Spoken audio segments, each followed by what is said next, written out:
Hello friends, good morning. कैसे हैं आप लोग? उम्मीद करती हूँ कि आप लोग बहुत अच्छे होंगे और आपकी स्टडी भी बहुत अच्छी चल रही होगी। और जो मेरे नए व्यूवर्स हैं उनको मैं अपना इंट्रो दे दूँ। मेरा नाम नेहा है और मैं यूपी के बाराबंकी डिस्ट्रिक्ट से बिलोंग करती हूँ। और अभी मैंने सीटेट तो क्लियर कर लिया है और मैं डीएसएसबी पीआरटी की और बिहार शिक्षक भर्ती टीआरई 4 की प्रिपरेशन कर रही हूँ। पर आप सभी को पता ही है कि टीआरई 3 का जो पेपर है वो लीक हो चुका है। तो अभी तो चुनाव है और चुनाव का जो रिज़ल्ट है वो कहीं ना कहीं जाके जून में जो है वो डिक्लेयर होगा। तो जून तक तो टीआरई 3 का एग्ज़ाम होना नहीं है। और अगर मे बी जो है जुलाई में एग्ज़ाम लिया भी जाता है टीआरई 3 का, तो अगस्त में टीआरई 4 की संभावना तो मुझे लगता है नहीं की जा सकती है। तो अभी टीआरई 4 का मैं बात करूँ तो फिर इस हिसाब से तो उसका भी अभी कुछ फिर अता पता नहीं है कि कब होगा। और अगर मैं ये बात मानूँ कि बहुत ज़्यादा डिले नहीं होगा टीआरई 4, तभी कुछ ना कुछ तो डिले होगा ही। और अभी जो है मैं डीएसएसबी पीआरटी के लिए एक्स्ट्रा तो कुछ नहीं पढ़ रही हूँ, पर मैंने जो है वो एनआईएस जो है वो थोड़ा बहुत मैंने मॉड्यूल फर्स्ट लिखा है, अपनी कॉपी में नोट डाउन किया है गार्गी मैम की वीडियो से। और 10 मॉड्यूल पढ़ने होते हैं। तो अभी तो करंटली मैंने क्या किया कि जो है सीटेट का मैंने सेकंड पेपर अप्लाई कर दिया, क्योंकि अभी जो है डीएसएसबी का भी नोटिफिकेशन नहीं आया है। और अब टीआरई 4 का भी कुछ ना कुछ तो डिले होगा ही, उसका भी तो बहुत ज़्यादा मतलब अभी स्टडी से मेरा जो है वो ध्यान भटक रहा था, उतना फोकस्ड होके नहीं हो पा रही थी।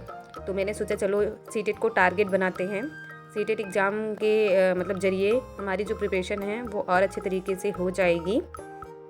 और मैंने फ़र्स्ट पेपर नहीं अप्लाई किया है, मैंने सेकंड पेपर अप्लाई किया है। और मैंने जानबूझकर अप्लाई किया क्योंकि एक बार तो मेरा दोनों पेपर क्लियर हो ही चुका है, पर सेकंड पेपर मैंने मेनली इसलिए अप्लाई कर दिया कि जो सीडीपी का पोर्शन है वो कहीं ना कहीं मतलब टीआरई 4 में तो पूछा नहीं जाना है सीडीपी।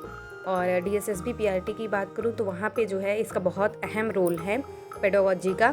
आप समझ सकते हैं, आप लोगों को पता ही होगा कि 100 मार्क्स की पेडागोजी पूछी जानी है। तो कहीं ना कहीं आप सोच सकते हो कि कितना ज़्यादा मतलब वो है कि हाँ कितने अच्छे तरीके से प्रिपरेशन होनी चाहिए उसकी। तो इसलिए मैंने सीटेट सेकंड पेपर अप्लाई किया है, क्योंकि कहीं ना कहीं आप लोग भी ये चीज़ जानते होंगे कि फ़र्स्ट पेपर की अगर तुलना हम सेकंड पेपर से करें तो सेकंड पेपर में जो सीडीपी का लेवल है वो फ़र्स्ट पेपर की अपेक्षा जो है थोड़ा ज़्यादा कॉम्प्लिकेटेड वे में पूछा जाता है।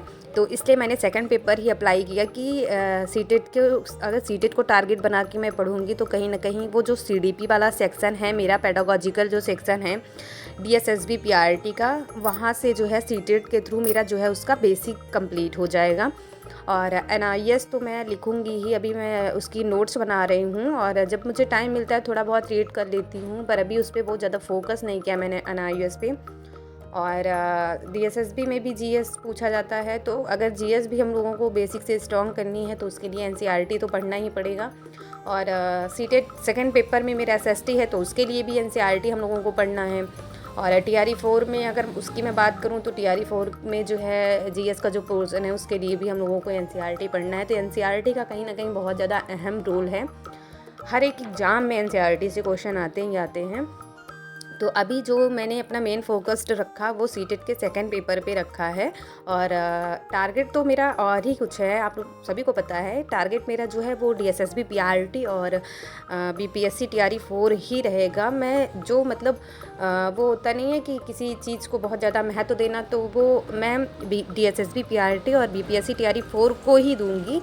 पर वो जो मतलब बेस बनाना है मुझे वो मैं सीटेट के थ्रू बनाऊंगी। सीटेट के थ्रू मैं बेसिक चीज़ें कंप्लीट करूँगी और मेरा जो मेन फोकस होगा वो जो है डीएसएसबी पीआरटी और टीआरई 4 पे ही रहेगा। तो अभी इसलिए मैंने सीटेट का सेकंड पेपर अप्लाई किया है कि मेरा जो बेसिक है पेडागोजिकल वो थोड़ा मतलब पेडागोजिकल अप्रोच मेरी अच्छी हो जाए। तो मैंने जो वीडियो डाली थी पिछली सीटेट की कि मैंने अप्लाई कर दिया है, उस पर मेरी एक सिस्टर उनका कमेंट था, इसलिए मैंने सोचा कि आप सभी का बहुत लोगों का डाउट होगा और जो पिछली मेरी जो सीटेट की जर्नी हैं जो मेरे साथ जुड़े थे, अभी जब वो लोग वीडियो देखेंगे तो वो लोग भी सोचेंगे कि ये दोबारा क्यों अप्लाई कर दिया। तो मैंने सोचा एक बार सभी का डाउट क्लियर कर देना ठीक है।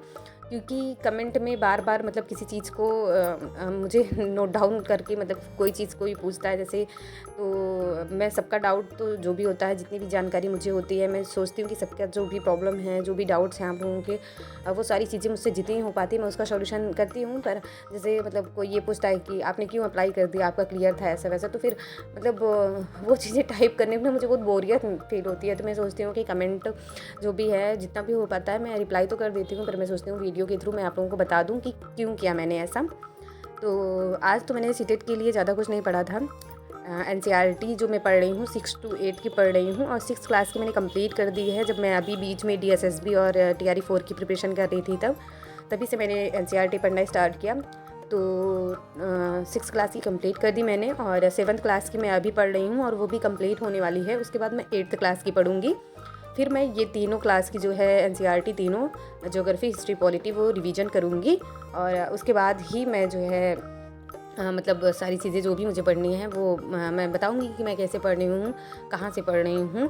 तो अभी तो मैं यहाँ सीडीपी पढ़ रही हूँ। एनसीईआरटी मैंने सुबह के टाइम पे पढ़ा था और दोपहर के टाइम पे मैंने अपना जो भी मेरा किचन का काम था वो सारे काम किए, और उसके बाद फिर यहाँ मैं सीडीपी पढ़ रही हूँ। और ये मेरी टेट की नोट्स है, जब मैंने टेट की ऑफलाइन कोचिंग की थी तब की। और ये ऐसे नोट्स है, सही बताऊँ कि मुझे इस नोट से बहुत ज़्यादा हेल्प मिल जाती है। ये मेरी काफ़ी पुरानी नोट्स हो गई हैं, लेकिन हाँ, मेरा अगर सीडीपी के पोर्शन में मेरा जो है सबसे ज़्यादा नंबर होता है, और जो मतलब कॉन्सेप्ट होता है 15 नंबर की, मतलब जो थ्योरी मैं कह सकती हूँ, वो मैं इसी अपनी नोट्स से पढ़ती हूँ टेट की।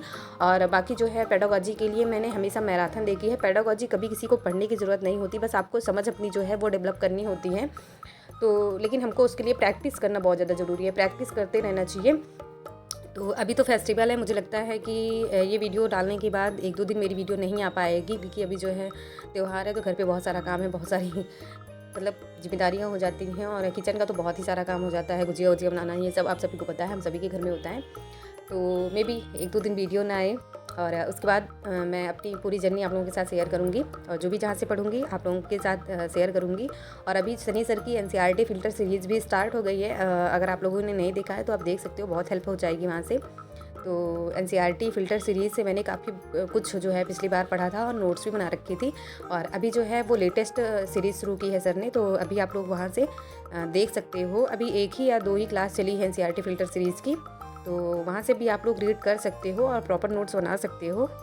तो आशा करती हूँ कि आपको वीडियो हेल्पफुल लगी होगी, और नेक्स्ट वीडियो में आप लोगों से मिलते हैं और जुनून के साथ और स्टडी के साथ। तब तक के लिए बाय बाय।